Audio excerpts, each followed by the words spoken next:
السلام علیکم اسٹوڈنٹس. آج ہم اپنا انشاءاللہ سے تیسرا لیکچر جو ہے وہ لیں گے. کلینکل سائیکالوجی میں آپ نے پہلے جو پڑھا وہ تھا introduction, aims and scope of psychology. اب آج جو ہم کریں گے وہ ہے brief history of clinical psychology. History جو ہے وہ ایک کافی لینتھی اور آپ کہہ سکتے ہیں کہ تھوڑا سا مشکل ٹاپک ہے. اس کے لیے آپ کو تھوڑی زیادہ ایفرٹ، یاد کرنے کے لیے زیادہ ایفرٹ کرنی پڑے گی، اور اس کو یاد کرنے کے لیے آپ کو ایک اسکیچ بنا کے مختلف سائیکالوجسٹ کے ناموں کے ساتھ، اس کے ڈیٹ کے ساتھ کوشش کریں اس کو یاد کرنے کی. اس میں کوسچن جو یونیورسٹی میں آتا ہے وہ ہے write a note on historical background of clinical psychology, یا کوسچن اس طرح سے بھی آ سکتا ہے کہ write a brief history of clinical psychology. تو میننگ یہی ہے کہ آپ نے اس میں ہسٹوریکل بیک گراؤنڈ کو لکھنا ہے، اور اس میں تقریباً آپ 8 مارکس کا، جیسا پیپر پیٹرن آپ کو پتہ ہی ہے، تو وہ 8 مارکس کا جو ہے وہ کوسچن آپ کو پیپر میں آتا ہے. یہاں سے ہمارا بریف ہسٹری جو ہے وہ سٹارٹ ہوگا، جس میں آپ کہتے ہیں کہ کلینکل سائیکالوجی بیسیکلی ایسی برانچ ہے جو ڈیل کرتی ہے مختلف جو ذہنی مسائل ہیں ان کو ڈیل کرتی ہے، ان کی تشخیص یا اسیسمنٹ، ان کا ٹریٹمنٹ یعنی ان کا علاج، اور پھر اس کے بعد لوگوں کو سیٹل ڈاؤن کرنا کہ وہ اپنے ماحول میں، اپنے معاشرے میں بہتر زندگی گزاریں. اس میں جو ذہنی بیماریاں ہیں ان کا علاج کیا تشخیص کی جاتی ہے، اور اس کے بعد اس کا علاج پاسبل ہوتا ہے. پھر غیر معمولی کردار یا جو اب نارمل بیہیویئر ہے اس کو اسٹڈی کیا جاتا ہے، اور اسی طرح سے جو نفسیاتی مسائل ہیں یا سائیکیٹرک جو پرابلمز ہیں ان کے بارے میں اس میں پڑھا جاتا ہے. اب سب سے پہلے ہم اس کے فاؤنڈر کے بارے میں دیکھیں گے کہ جو کلینکل سائیکالوجی ہے اس کا فاؤنڈر لائٹنر وٹمر ہے. لائٹنر وٹمر نے فرسٹ سائیکولوجیکل کلینک بنایا، اور وہ کلینک اس نے پنسلوینیا یونیورسٹی میں اسٹیبلش کیا. اس کے کلینک کے اسٹیبلش ہونے سے کلینکل سائیکالوجی نے تیزی سے ترقی کرنا شروع کر دی. لیکن اس چیز کو یہاں تک پہنچنے کے لیے کلینکل سائیکالوجی کو بہت لمبا ڈیوریشن جو ہے، یا بہت آپ کہہ سکتے ہیں کہ مشکل حالات سے گزرنا پڑا. اس کا جو کلینکل سائیکالوجی ہے، اگر ہم اس کا سٹارٹ دیکھیں کہ یہ کہاں سے سٹارٹ ہو رہی ہے، کیونکہ یہ بہت پرانی برانچ ہے اس لیے اس کا جو سٹارٹ ہے وہ پری سائنٹیفک پیریڈ سے اس کا سٹارٹ ہوگا. پری سائنٹیفک پیریڈ میں سب سے پہلے جو مینٹل ڈیزیزز ہیں ان کے اوپر کام کیا گیا، اور ان کی جو پری سائنٹیفک پیریڈ مینس کہ جو غیر سائنسی دور تھا اس میں ذہنی بیماریوں کی وجوہات لی جاتی تھی کہ بیڈ سولز، یا جن کو آپ کہتے ہیں بد روحیں یا جن، بھوت، چڑیل وغیرہ، اور دوسری ریزن تھی وچ کرافٹس، یا آپ کہتے ہیں کہ جادو کے اثرات، یا جو مختلف قسم کا جادو ہے اس کی وجہ سے لوگ ذہنی بیماریوں میں مبتلا ہو جاتے ہیں. وہ ان لوگوں کے لیے جو ذہنی مریض تھے ان کے لیے بہت سخت اور آپ کہتے ہیں کہ مشکل طریقہ علاج استعمال کیا جاتا تھا، جس کو ٹریفننگ کہا جاتا ہے. اور یہ ٹریفننگ جو ہے یہ بیسیکلی کیا ہے کہ اسکل کے اندر یعنی کھوپڑی میں ایک سوراخ کر دیا جاتا ہے، اور وہ یہ سمجھتے تھے کہ اس سوراخ سے کیا ہوگا کہ ان میں جو بد روح ہے وہ یہاں سے چلی جائے گی اور وہ بندہ ٹھیک ہو جائے گا، جو کہ ان کا بہت ہی نیگیٹو آپ کہہ سکتے ہیں کہ پوائنٹ آف ویو تھا. اس کو پھر بعد میں جو گریک پیریڈ ہے وہ سٹارٹ ہو جاتا ہے. گریک پیریڈ میں بہت سارے سائیکالوجسٹ جو آپ تھرڈ ایئر میں بھی ان کے بارے میں پڑھ کے آئے ہیں وہی والے ان کے کام آپ پہلے سے جانتے ہیں. یہاں پر ایک بریف اوور ویو جو ہے وہ دیا گیا ہے. جیسے سب سے پہلے جو گریک پیریڈ میں بکرات یا ہپوکریٹس جو ہے اس نے مائنڈ کے اندر، جو باڈی کے اندر مائنڈ کی امپورٹنس کے اوپر اس نے کام کیا، اور بتایا کہ انسان کی باڈی جو ہے وہ کنٹرول ہوتی ہے دماغ سے. پھر اس نے مختلف جو بیماریاں ہیں ان کی اقسام کے بارے میں ذکر کیا، جس میں ایپیلیپسی یعنی مرگی، ڈپریشن یعنی آپ کہتے ہیں ذہنی افسردگی، پھر ارریشنل فیئرز یا بھیجا خوف، اور ہسٹیریا، ان کے اوپر اس نے کام کیا اور اس کی بہت ساری ریزنز جو ہیں وہ بتائی ہیں. اس کا سب سے امپورٹنٹ جو کام ہے وہ ہے کہ اس کے مطابق انسان کے جسم میں 4 قسم کی رطوبتیں یا 4 بائلز جو ہیں وہ پائی جاتی ہیں.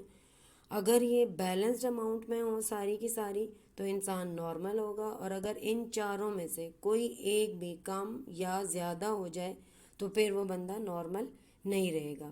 اب اس نے ڈفرینٹ 4 بائلز کون سی ہیں ان کے نام اور پھر اس کے اکارڈنگ جو پرسنالٹی ٹائپ ہے یعنی شخصیت کی جو قسم ہے وہ اس نے ڈسکرائب کی ہے. جیسے فرض کریں بلنٹ، اور وہ سینگوین پرسنالٹی ہے. بلیک بائل وہ میلنکولک پرسنالٹی ہے. پھر یلو بائل کالرک پرسنالٹی، اور فلیگم جو ہے وہ فلیگمیٹک پرسنالٹی. اسی طرح اس نے یہ ڈسکرائب کیا کہ جون سی بائل زیادہ ہوگی، جون سی رطوبت زیادہ ہوگی وہی پرسنالٹی انسان کی بن جائے گی. لیکن اگر یہ متوازن حالت میں تو پھر انسان اپنی زندگی بہتر اور نارمل طریقے سے گزارے گا. ہپوکریٹس کے بعد ہے سوکریٹیز یعنی سقراط. یہ جو ہے اس نے فرسٹ ٹائم سائیکی کا لفظ استعمال کیا یا مائنڈ کا، نفس کا، ذہن کا لفظ جو ہے وہ اس نے استعمال کیا ہے. اس کے علاوہ جو سوکریٹس اور پلیٹو ہیں یعنی افلاطون اور سقراط، ان دونوں کا نظریہ کیا تھا کہ mind body dualism. Mind body dualism کا مطلب ہے کہ انسان کا ذہن اور جسم دو الگ الگ چیزیں ہیں اور وہ دونوں الگ الگ کام کرتی ہیں. ان دونوں کے اندر کوآرڈینیشن یا ربط جو ہے وہ موجود نہیں ہے. انہی کے نظریے کو ریجیکٹ کیا یا آپ یہ کہہ سکتے ہیں کہ اس سے اختلاف کیا ایرسٹوٹل یا ارسطو نے، اور اس کا جو نظریہ تھا وہ تھا مائنڈ باڈی کوآرڈینیشن. یعنی انسان کا جو جسم ہے وہ کیا کرتا ہے، کوآرڈینیشن کے ساتھ اپنے برین کے ساتھ کوآرڈینیٹ کرتا ہے، اس کے ساتھ مل کے کام کرتا ہے اور وہ یکجا ہو کے انسان کی پرسنالٹی کو ڈیولپ کرتے ہیں. اس کے علاوہ اس کا جو ارسطو یا ایرسٹوٹل ہے اس کا امپورٹنٹ کام یہ ہے کہ اس نے مریضوں کے علاج کے لیے یا ہیلنگ آف پیشنٹس کے لیے بتایا کہ جو الفاظ ہیں یا ورڈز یا ایموشنز جو ہیں یہ بہت امپورٹنٹ رول پلے کرتے ہیں. یعنی اس کا جو مین تھا وہ یہ کہ effect of words and emotions on the healing of patients, کہ کس طرح سے انسان جو مریض ہیں دوسرے لوگوں کے ورڈز یا ان کے جو ہیجانات ہیں وہ کس طرح ان کی صحت کے اوپر اثر انداز ہوتے ہیں.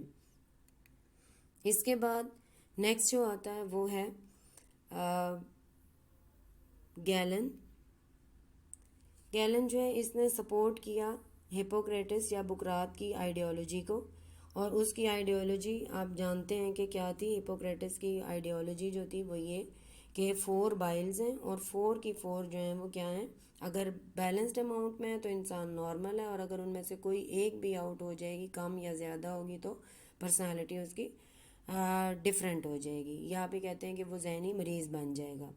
اب یہ گریک پیریڈ ہے، یہاں پر گریک پیریڈ ختم ہوتا ہے اور پھر نیکسٹ آتا ہے میڈیول پیریڈ یا جس کو ہم وسطی دور کہتے ہیں. اس کو کہا جاتا ہے کہ یہ ڈارک پیریڈ تھا فار گریکس، کیونکہ اس میں گریکس کا ڈکلائن یعنی ان کی جو ہے وہ ڈیولپمنٹ نہ ہونے کے برابر تھی.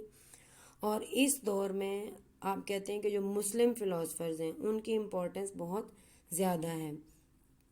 انہوں نے اس دور میں ذہنی امراض کے اوپر بہت کام کیا اور اس کے علاج کے لیے ریڈنگ تھیراپی اور پھر انہوں نے ریلیشن ود اللہ اس کے اوپر بہت زیادہ فوکس کیا. ریڈنگ تھیراپی یعنی قرآن پاک کے کچھ ورسز یا آیات پڑھنے کے لیے دی جاتی تھی اور یہ کہا جاتا تھا کہ وہ پڑھیں اور اللہ سے اپنا تعلق جتنا زیادہ جوڑیں گے اتنا زیادہ وہ نارمل رہیں گے، اور اگر اللہ سے دور ہو جائیں گے تو پھر ان میں ذہنی بیماریوں کا آغاز ہو جائے گا.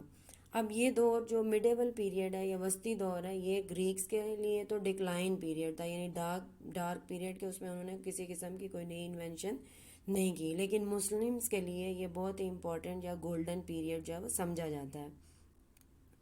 نیکسٹ جو آتا ہے وہ ہے رینیسنس پیریڈ یا جس کو ہم نشاطہ ثانیہ کا دور کہتے ہیں، اور اس دور کو ہم ری ایمرجنس آف سائنٹیفک اپروچز کہا جاتا ہے. یعنی ری ایمرجنس کا مطلب یہ ہے کہ جو سائنسی طرز فکر ہے اس کی بیداری یا لوگوں نے سائنس کے بیسس پہ سوچنا دوبارہ سے شروع کر دیا.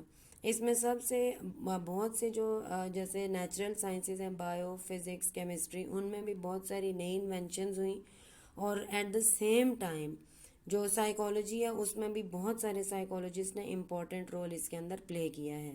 جیسے سب سے امپورٹنٹ رول جو تھا وہ پیراسیلسس کا تھا. پیراسیلسس جو ہے وہ ایک ڈاکٹر یا فزیشین تھا، اور اس نے جو ہے وہ سب سے امپورٹنٹ کام جو کیا وہ یہ کہ اس نے ریجیکٹ کر دیا وہ آئیڈیا جس میں کہا جاتا تھا کہ ذہنی مریض جو ہیں وہ بیڈ سول یا وچز، اس کی وجہ سے وہ ذہنی مریض بنتے ہیں. اس نے بدروحوں کو اور جادو وغیرہ کے نظریے کو مسترد کیا، اور اس نے جو فوکس کیا وہ کس چیز پہ کہ جو مینٹل ڈیزیزز ہیں، یعنی جو ذہنی بیماریاں ہیں وہ بالکل ویسی ہیں جس طرح سے لوگوں کے اندر فزیکل ڈیزیزز یا جسمانی بیماریاں ہوتی ہیں. لہٰذا ہمیں کیا کرنا چاہیے، ان لوگوں کو بھی ایز اے پیشنٹ یا ایک مریض کے طور پر ڈیل کرنا چاہیے. اس آئیڈیالوجی نے جو سائیکولوجیکل ٹریٹمنٹ ہے یعنی نفسیاتی طریقہ علاج، اس کے لیے راستے کو ہموار کر دیا. اور اس کے بعد جو نئے لوگ ہیں انہوں نے بہت ساری نئی انوینشنز کی ہیں. اب اس میں آپ کہتے ہیں کہ جو 17 سینچری ہے اس کو کہا جاتا ہے کہ یہ وہ دور تھا جو کہ پریمیٹیو آئیڈیالوجی کا دور تھا، یعنی جس میں پرانے نظریات جو ہیں وہ موجود تھے. اب اس کے بعد جو 17 سینچری ہے اس کے تقریباً at the end of 17 century اور at the beginning of 18 century جو کلینکل سائیکالوجی نے بہت تیزی سے ترقی کی. اب 18 اور 19 سینچری میں جو اس میں ڈیولپمنٹ ہوئی وہ یہ تھی کہ کلینکل سائیکالوجی کی فاؤنڈیشن جو ہے وہ ڈیولپ کر دی گئی، یعنی اس کی بنیاد جو ہے وہ ڈال دی گئی. اس کے اندر آپ کہتے ہیں کہ جو امپورٹنٹ کام 3-4 ہوئے وہ کون سے تھے؟ سب سے امپورٹنٹ یہ کہ انہوں نے جو مینٹل ڈیزیزز ہیں ان کی انڈرسٹینڈنگ کو ڈیولپ کر دیا، یا ان کی تفصیلات جو ہیں وہ ذہنی بیماریوں کی تفصیلات سے اویئرنیس لوگوں کو دینا شروع کر دی. اس کے علاوہ انفرادی اختلافات جو ہیں یعنی انڈیویجول ڈفرینسز، ان کی میئرمنٹ یا ان کو ناپنے کے مختلف طریقے انٹروڈیوس کروائے. اور سب سے امپورٹنٹ یہ تھا کہ سائنٹیفک سائیکیٹری جو ہے، یا آپ یہ کہتے ہیں کہ سائیکیٹری ہوتا ہے جس میں آپ ٹریٹمنٹ کرتے ہیں مختلف جو ذہنی امراض ہیں ان کا، تو وہ بہت تیزی سے ایمرج ہوا یا تیزی سے اس کا آغاز ہو گیا. اور جو ہسٹیریا ہے یہ بھی ایک ٹائپ آف ذہنی بیماری ہے، اس کے اوپر بھی بہت زیادہ کام جو ہے وہ کیا گیا. اس کے بعد آپ کہتے ہیں جو مینٹل ڈس آرڈرز ہیں ان کی انڈرسٹینڈنگ کے لیے مختلف کنٹریز میں کام شروع ہو گیا، اور بہت سارے ایسے لوگ ہیں جو ایز اے پائنیئر انہوں نے سائیکیٹری کو ڈیولپ کیا اور مینٹل ڈس آرڈرز پہ کام کیا. پائنیئر مینس کہ وہ انہوں نے بنیاد ڈالی. جیسے یونائٹڈ اسٹیٹس میں جو بینجمن رش تھا اس نے اس میں کام کیا مینٹل ڈس آرڈرز کے اوپر، ان کی ریزننگ، اس کے علاوہ ان کی میئرمنٹ، پھر ان کی ٹریٹمنٹ، اس کے اوپر اس نے کام کیا. فرانس میں جو ہے وہ فلپ پائنل، اس نے بہت امپورٹنٹ رول پلے کیا اس کے ڈیولپمنٹ میں. اٹلی میں جو ہے وہ ونسینزو شیاریوگی، اس نے اس کے اوپر بہت زیادہ امپورٹنٹ کام کیا مینٹل ڈس آرڈرز کے اوپر، ان کی ریزننگ کے اوپر اور پھر ان کی ٹریٹمنٹ کے اوپر. اور انگلینڈ میں جو ہے وہ فرانسس ویلز جو ہے اس نے اس کے اوپر بہت زیادہ کام کیا. اب یہ جتنے سائیکالوجسٹ ہیں انہوں نے اپنے اپنے ایریاز میں، اپنے اپنے علاقوں میں، اپنے اپنے ممالک میں بہت کلینکل سائیکالوجی کے اندر جو مینٹل ڈس آرڈرز ہیں یعنی ذہنی امراض جو ہیں ان کے اوپر، ان کے علاج، ان کے سمٹمز، ان کی تشخیص، ان سب کے اوپر انہوں نے کام کیا. اس کے بعد جو مین ڈیولپمنٹ تھی وہ تھی ریفارم موومنٹ، یا جس کو آپ کہتے ہیں کہ اصلاحی تحریک.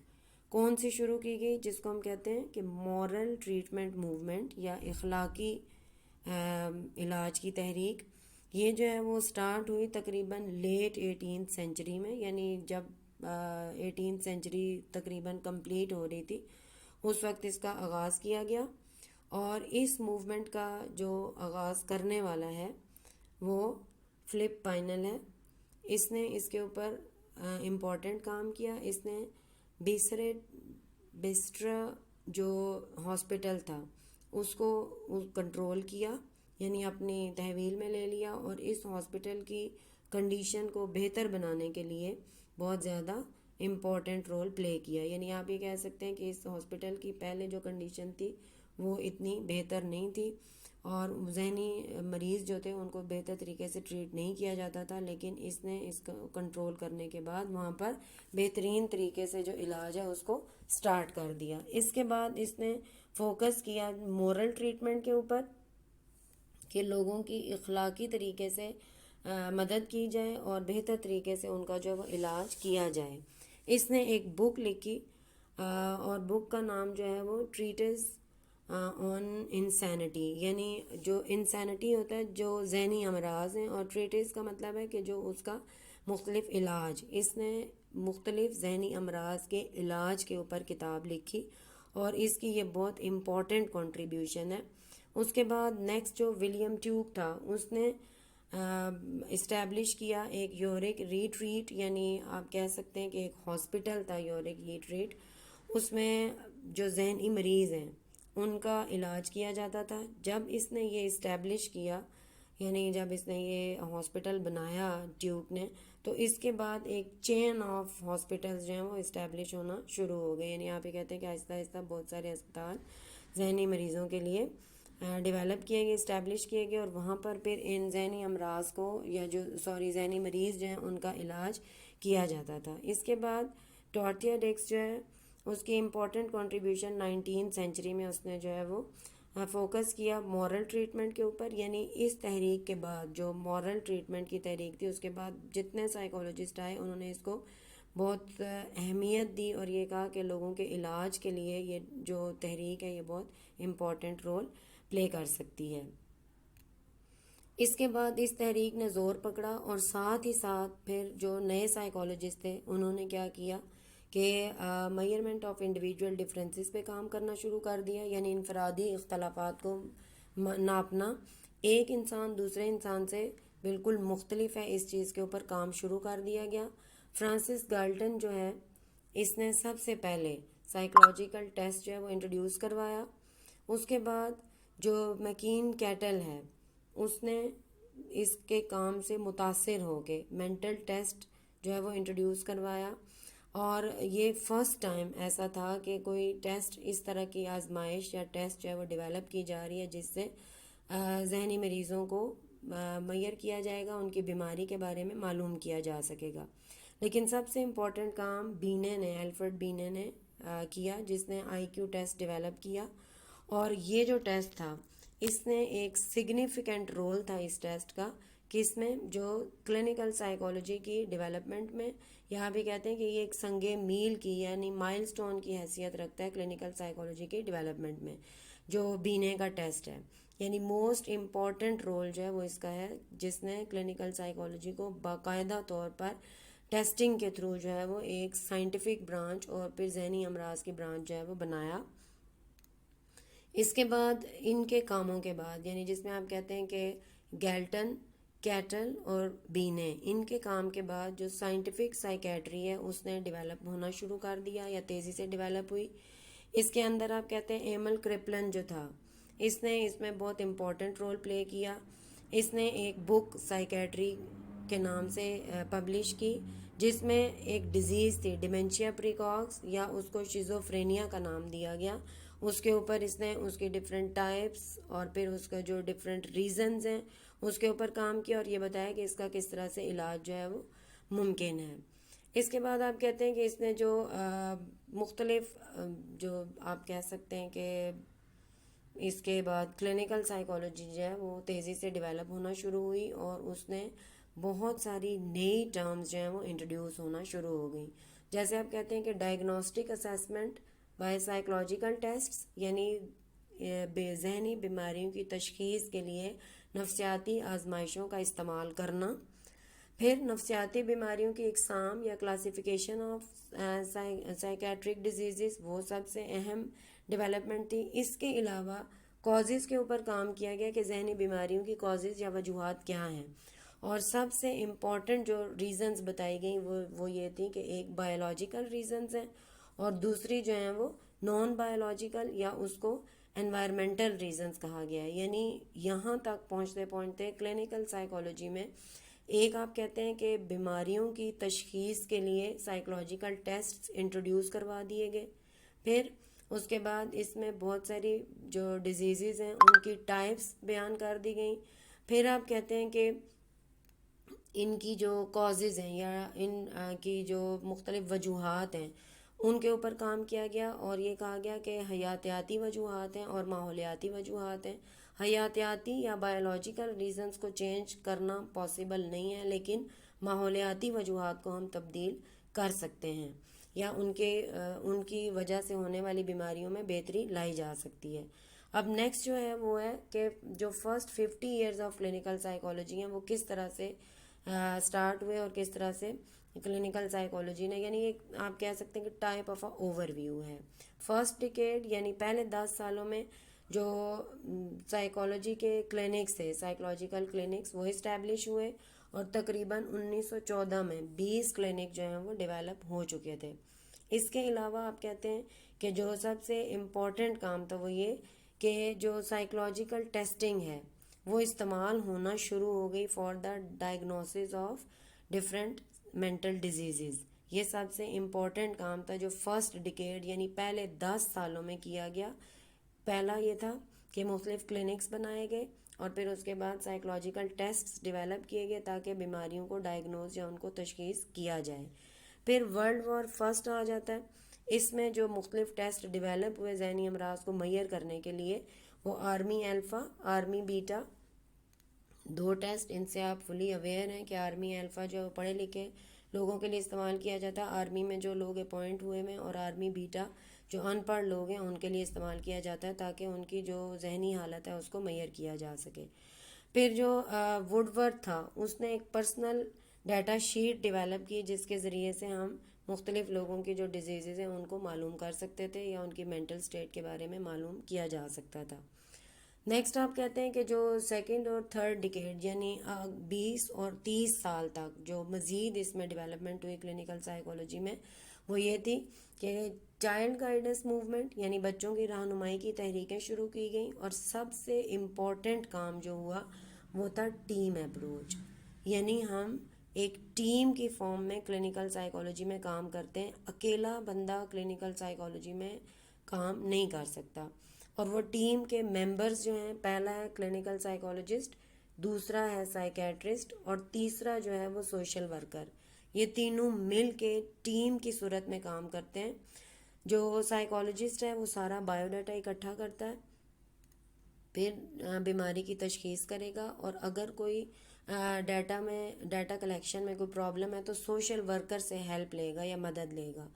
اور اس کے بعد اگر بیماری مائنر ہے تو پھر وہ کیا کرے گا، اس کا علاج ڈیسائیڈ کرے گا خود. لیکن اگر کوئی کمپلیکیٹڈ ہے تو پھر اس میں سائیکیٹرسٹ کی ضرورت اس کو پڑتی ہے اور وہ پیشنٹ کو اس کی طرف ریفر کر دے گا. ورلڈ وار 2 جو ہے اس میں امپورٹنٹ کام یہ تھا کہ جو ویٹرنز ایڈمنسٹریشن تھی اس نے ڈیولپ کیا ایک پراپر سیٹ اپ جس میں اس نے بیماریوں کی تشخیص کے لیے نفسیاتی علاج یعنی سائیکو تھراپی، پھر کلینکل سائیکالوجی میں ریسرچ یعنی تحقیق، اور پھر کلینکل سائیکالوجسٹ کی جو ڈیوٹیز ہیں ان کو اس نے ہائی لائٹ کیا. یعنی جو ویٹرنز ایڈمنسٹریشن ہے اس نے بہت سارے جو main topics of clinical psychology تھے اس کے اوپر کام کیا. اور وہ کون سے تھے؟ ایک تو یہ کہ بیماریوں کی کس طرح سے تشخیص کی جائے، ڈائگنوز کس طرح کیا جائے ڈفرینٹ ٹیسٹ کے ذریعے، پھر کون سا ٹریٹمنٹ ایسا ہے جو کس بیماری کے لیے سوٹیبل ہے یعنی نفسیاتی طریقہ علاج یا سائیکو تھراپی. اس کے بعد اس میں ریسرچ کے کام کو مزید بڑھایا گیا اور جو کلینکل سائیکالوجسٹ ہیں ان کی ڈیوٹیز یا ان کے فرائض کو پراپر ہائی لائٹ کر دیا گیا. اس کے بعد پی ایچ ڈی کی ڈگری جو ہے وہ کلینکل سائیکالوجی میں انٹروڈیوس کروا دی گئی. اب آپ کہتے ہیں کہ جو اے پی اے ہے اس نے امریکن سائیکولوجیکل ایسوسی ایشن، یہ ایک ایسا فورم ہے جو سائیکالوجی کو پروموٹ کرنے یا اس کو بہتری کی طرف لے جانے میں امپورٹنٹ رول پلے کرتا ہے. اس نے کلینکل سائیکالوجی میں بہت ساری ٹرمز کو بہتر طریقے سے انٹروڈیوس کروایا. پہلا جو ہے وہ ڈائگنوسٹک ٹیسٹس یعنی ٹیسٹوں کے ذریعے سے بیماریوں کی تشخیص، ٹریٹمنٹ یعنی ان کا طریقہ علاج، پھر اس کے بعد ریسرچ یعنی تحقیق، اور اس کے بعد آپ کہتے ہیں کہ پی ایچ ڈی ڈگری کو انٹروڈیوس کروایا گیا. اور پھر اس نے بہت سارے کلینکس اسٹیبلش کرنے میں کلینکل سائیکالوجسٹ کو ہیلپ آؤٹ کیا. یعنی آپ یہ کہہ سکتے ہیں کہ اے پی اے جو ہے اس نے کلینکل سائیکالوجی کے ڈیولپمنٹ میں بہت امپورٹنٹ رول جو ہے وہ پلے کیا ہے. اور اگر آپ یہاں تک یہ آپ لکھنے کے بعد لاسٹ جو اوور ویو مینس کہ بالکل اینڈ پہ جب آپ وائنڈ اپ کرتے ہیں اس کویسچن کو, تو اس میں آپ اس کے اوور ویو میں یہ بتائیں گے کہ فاؤنڈر جو ہے وہ کلینکل سائیکالوجی کا کون ہے, لائٹنر وٹمر ہے. ٹھیک, اس کے بعد آپ کہتے ہیں کہ جو سب سے امپورٹنٹ بہت سارے سائیکالوجسٹ نے اس کو ہیلپ آؤٹ بھی کیا, اس کے بعد بھی انہوں نے کام کیا, جس میں بہت امپورٹنٹ نام آپ نے دیکھے. لیکن سب سے امپورٹنٹ آپ کہتے ہیں کہ جو گیلٹن, کیٹل اور ایلفرڈ بی نے, انہوں نے سائیکولوجیکل ٹیسٹنگ کے ذریعے سے مینٹل ڈیزیز کو میئر کرنے میں امپورٹنٹ رول پلے کیا. اب اے پی اے جو ہے وہ ان تمام کاموں کو جو کلینکل سائیکالوجی میں امپورٹنس رکھتے ہیں ان کے اوپر اس نے فوکس کیا. جیسے آپ کہتے ہیں کہ ڈفرینٹ سائیکولوجیکل ٹیسٹ کے ذریعے سے بیماریوں کو ڈائگنوز یا تشخیص کرنا, پھر سائیکولوجیکل تھیراپیز کو یوز کرتے ہوئے ان کا علاج یا ٹریٹمنٹ کرنا, پھر اس میں مزید بہتری لانے کے لیے ریسرچ یا تحقیق کا کام جاری رکھنا, پھر بہت سارے کلینکس کو ڈیولپ کرنا تاکہ زیادہ سے زیادہ جو ذہنی امراض ہیں ان کو جلد از جلد کنٹرول کیا جائے اور لوگوں کو بہتر زندگی پرووائڈ کی جائے. اس کے علاوہ پی ایچ ڈی ڈگریز کو انٹروڈیوس کروایا جائے تاکہ زیادہ سے زیادہ ایکسپرٹس جو ہیں وہ ہمیں ملیں اور لوگ جو ہیں وہ اس میں بہتر یا امپورٹنٹ رول جو ہے وہ پلے کریں. اب ہم کہتے ہیں کہ کلینکل سائیکالوجی کا جو ہسٹوریکل بیک گراؤنڈ ہے, میں نے اس کا ایک اسکیچ آپ کو دیا, اس میں آپ نے اس کی امپورٹنس کے حوالے سے اس اسکیچ کو یاد کرنا ہے, اور اگر یہ آتا ہے تو پھر آپ نے اس کو الیبوریٹو فارم میں لکھنا ہوگا. اگر کوئی پرابلم یا کوئی چیز آپ کو سمجھ نہ آئے تو کامنٹ باکس میں لکھیے, اور اس کے ساتھ اپنی اٹینڈنس جو ہے وہ اس میں انشور کیا کریں گوگل کلاس روم پہ, تاکہ آپ کی اٹینڈنس کو مارک کیا جا سکے. اللہ حافظ.